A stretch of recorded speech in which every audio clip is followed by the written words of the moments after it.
obviously, let's look at the future of the NFC East. I personally think that right now, the two teams that have the brightest future is Washington and New York. And I'm going to actually pick the Washington football team to have the brightest future in the division over the next 4 to 5 seasons. I really like what they're cooking, but obviously I know you're probably going to say, nah, my Giants probably got the best future. I think that you probably going to make that argument. So, Chris, make your case for why you think the Giants might have the brightest future, if you think that's the case, or do you think the Cowboys might have the brightest future?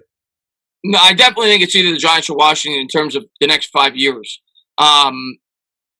It's hard to say which one's better because I don't know the quarterback situation for either team yet. Is Jones going to be the guy?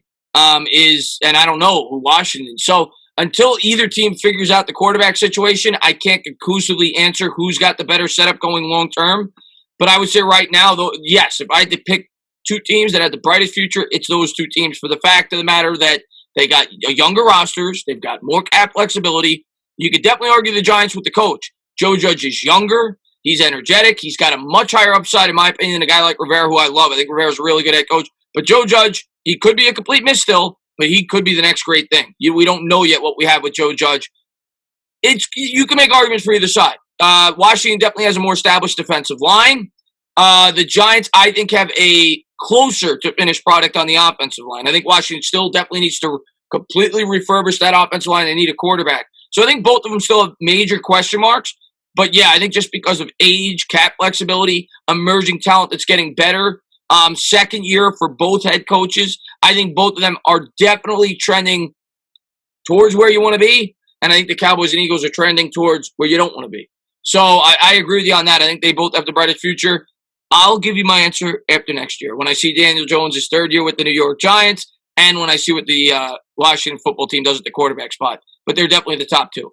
Yeah, and I actually chose Washington because I'm a big believer in Ron Rivera. I felt that Ron Rivera was a slam dunk hire for them. I feel they have the best unit in the division when you look at their defensive line. The Cowboys have a really good wide receiver core, but I give the slight edge to Washington as far as what they have on their defensive line. A guy like Matt Ioannidis was out for the year. He's coming back next year. That defensive line was already scary. Now you add a guy like Ioannidis, who's really, really underrated to that unit, with Chase Young, who's a generational talent, Montez Sweat. They got the Bama boys, Deron Payne, Jonathan Allen.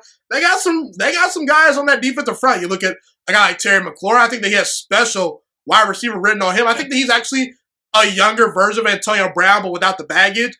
I could see him being a guy like Antonio Brown. I think they're very similar to how they play. You look at Antonio Gibson. He's a pretty good running back for the future. I like him. He's a little bit raw, but we'll see how he develops over time. And look, I trust Ron Rivera to get the quarterback right and to stick with that quarterback. Because one thing we know about Haskins was gave him a shot, but that wasn't his guy. I think that Ron Rivera will have a lot more loyalty to a guy he drafts. Okay, he'll give that guy opportunities to succeed. He'll build around him, and I could see some options for Watson in this upcoming draft, even though they do have a later round pick, and they do have a lot of money to spend in free agency, So one thing I want to say is I think that Washington right now, it's pretty clear, they got a defense to win right now, okay? That defense is really, really good. The offense, they need another wide receiver. They could use an upgraded offensive line, but they need a quarterback. If they can get competent, consistent, even top 15 quarterback play, they can win 10 to 11 games. Obviously, the schedule's hard next year.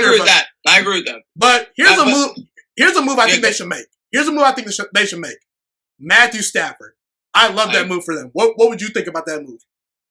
You took the words out of my mouth, and I hope they don't do it. But I've been saying that now for a few weeks. I think Matt Stafford to Washington makes too much sense. Deshaun Watson, too. I mean, if they could bring in an established quarterback, I don't think Watson's leaving Houston, but if they could bring in an established quarterback like Matt Stafford, and normally I'm not for that. I'd much rather draft the quarterback. But the situation Washington is in right now, like you said, they're picking 19.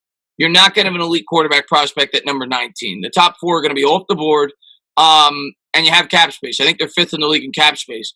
I think it makes a lot of sense for Washington to try to go out there and bring in an established quarterback like Stafford, because you bring him in, or Matt Ryan, whatever, you bring in a proven quarterback that can step in here, you're gonna instantly be the favorite to win the NFC East. And because McLaurin's legit.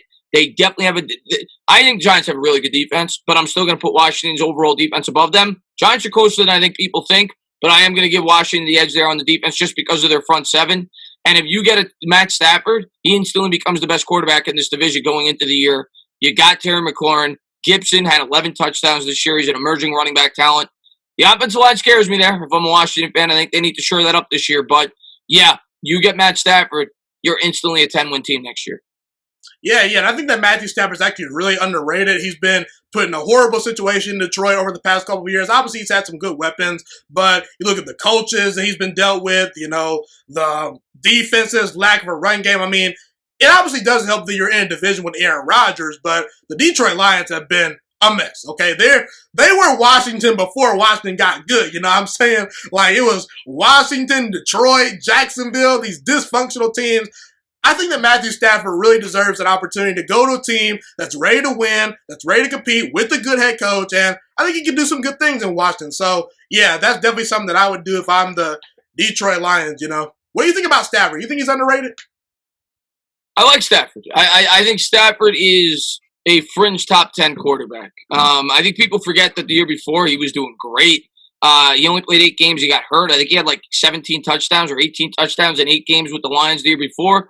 It's why I was higher on the Lions, I think, than most people coming into this year, and they obviously disappointed. You thought they could make a run at the division, Chris. I thought 8 or 9 wins. I thought the Lions had 8 or 9 wins in them going into the year. I was wrong. They completely fell apart. They and they had the wrong coach there. There's no doubt about it. Did not work out there. There's a Bill Belichick disciple that did not work out. I was a huge Packers guy the year before. I had you guys going to the Super Bowl last year when nobody liked you guys. I think a lot of people had you guys missing the playoffs. This year, it was because of the way you guys drafted. I mean, I hated your draft. I didn't understand it. The Jordan Love pick, you got to help out your quarterback, and then you draft A.J. Dillon, who I liked, but he was a 4th-round prospect, and you guys didn't really need running back help for this year's team, and you had a win-now quarterback in Aaron Rodgers. So I still thought that you guys could easily win 10 or 11 games, but I wasn't super high on you guys going into the year. Next year, I'm going to tell you what, just looking at your division, before the draft, everything else, I'm still going to be high on the Packers because Aaron Rodgers, as Stephen A. Smith says, is a bad man. But the Vikings, I think the Vikings are on the come-up. I like the way they drafted this year. They got a young team. I think they're on the come-up. I like them to finish second in your division next year. I think the Bears take a step back. I think the Lions are in complete rebuild mode.